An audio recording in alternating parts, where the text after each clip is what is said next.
రావేరియాల దగ్గర నుండి వాళ్ళు అమన్గల్ ఆకుతోటపల్లి దాకా గ్రీన్ ఫీల్డ్ రోడ్ అనేది 41 కిలోమీటర్ల గ్రీన్ ఫీల్డ్ రోడ్ మొదలు పెట్టారు. అది అమన్గల్ నుండి మీర్ఖాన్పేట వచ్చి మీర్ఖాన్పేట మీదుగా కుర్మిద్ద, ఎక్వైపల్లి, మర్రిపల్లి, కోనాపూర్, దాని తర్వాత ఆకుతోటపల్లి దాకా పోతుంది.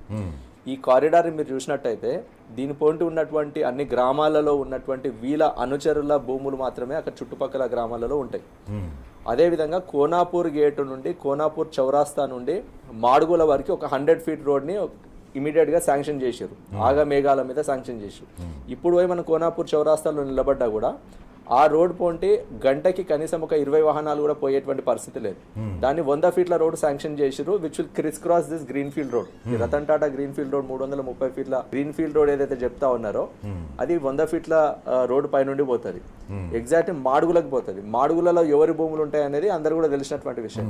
దాదాపు 2 నుండి 3 వేల ఎకరాల భూమి అక్కడ సమీకరించుకున్న తర్వాత అక్కడ ఈ ప్రభుత్వ నిధులతోని ఇన్ఫ్రాస్ట్రక్చర్ని అక్కడ బిల్డ్ చేసి వాళ్ళ భూములకు విలువ పెంచుకునేటువంటి ప్రయత్నం చేస్తున్నారు. ఖచ్చితంగా ఇది ఒక పెద్ద రియల్ ఎస్టేట్ ప్రాజెక్ట్ అని చెప్పి అక్కడ సమీపంలో ఉన్నటువంటి గ్రామాల ప్రజలకు అందరూ కూడా ప్రతి ఒక్కరికి తెలుసు. అక్కడ ఆ గ్రామాల్లో ఉండే ఎవరిని అడిగినా ఇదే మాట చెప్తారు, ఇది రియల్ ఎస్టేట్ కోసం వీలు చేసుకుంటున్నది,